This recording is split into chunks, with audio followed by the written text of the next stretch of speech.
I guess what else should anybody know who'd be considering which 3PL to go with, or not that this happens often, but this happens often, hate their current 3PL and Yeah. and are looking for somewhere to jump ship to? What should they be considering if they want to potentially come and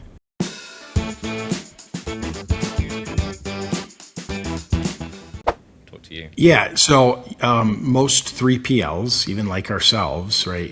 You've picked a lane that you're in. So and the lanes are everything from outside the box of there's cold storage 3PLs, and there are pharmaceutical 3PLs, and then there are 3PLs that focus on e-commerce and retail.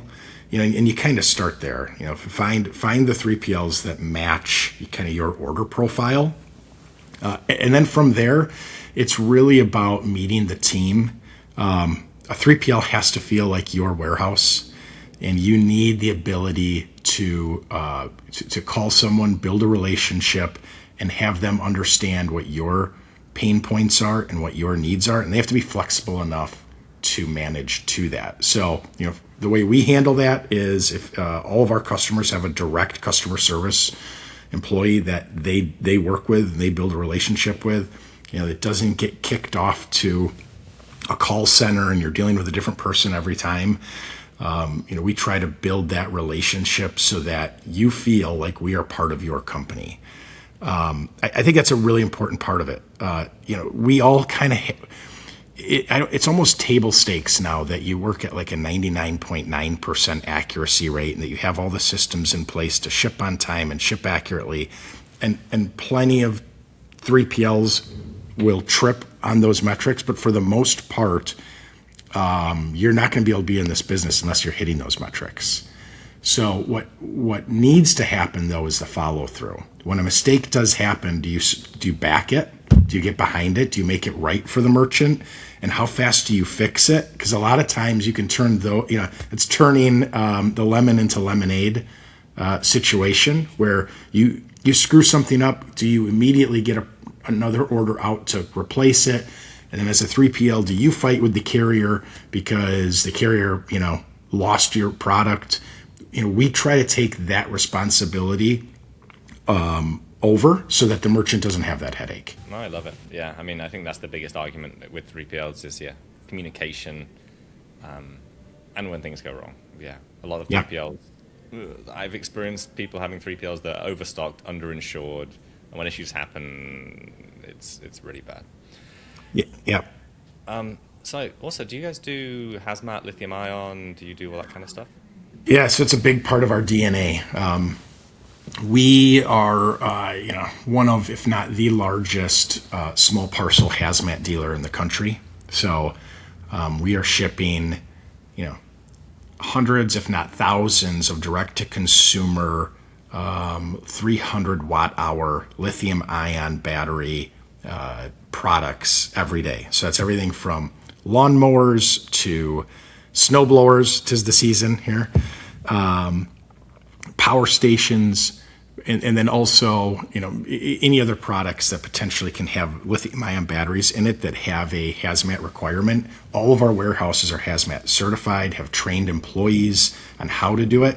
We actually, our business on that side is so big that Amazon actually comes into our warehouses and makes sure we are crossing our T's and dotting our I's, and we've done a lot of special integrations with them to build and scale that business. So anyone who's in the fully regulated hazmat game, which isn't just lithium ion batteries, we sell cement sealants, and we ship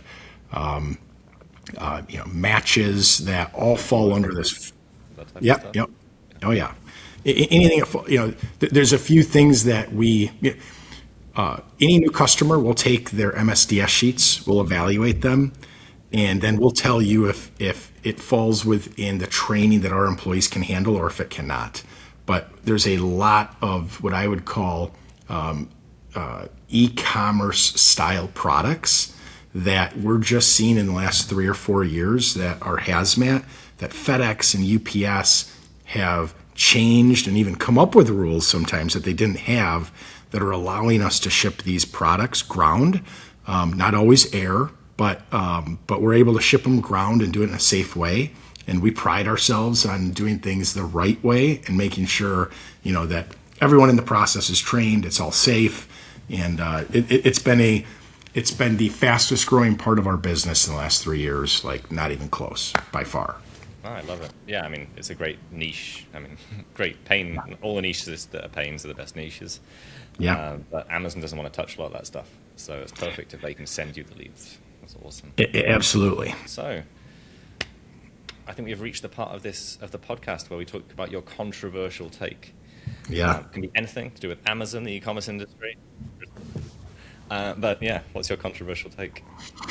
So, mine would be definitely around the fact a lot of our customers and a lot of manufacturers out there, they spend most of their time thinking about how to market the product, what advertising looks like, what the brand is all about, and they need to. But what you need to understand is that the ops side is a huge part of the story. And, specifically with Amazon, part of the algorithm to win it is being able to have your products ship on time, have your products show up labeled correctly. They take all of that into consideration when they are putting together the algorithm that lets you win their search. So don't forget about ops. It's a huge part of it. You need not only to work with your 3PL to make sure they're ready to handle your products, but give them forecasts. And that's maybe the most controversial part is people.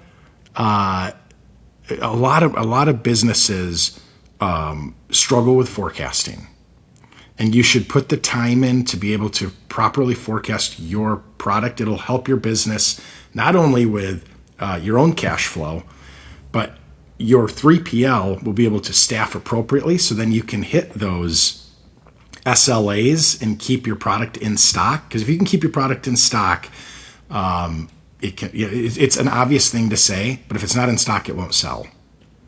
So, really, I think ops is such an important part of the whole process. I'll leave it at that, but keep it at least in the top 3 priorities. Love it, and I would say that's the most mature opinion out there. Seasoned opinion, like logistics. 3PL great, and supply chain logistics is 20 to 30% profit drain for most e-commerce businesses they scale. Like legitimately, there's hundreds of thousands of dollars usually in the supply chain. Yeah. So you guys and then everyone upstream, like there's so much money there. And I think as sellers get bigger, they realize that over 1, 2, 3, 4 million in sales, supply chain is everything in profitability. And you got to be talking through it because there's no one size fits all approach. Every single one of our customers has unique needs, and and you have to understand what sort of value add services each of them need, and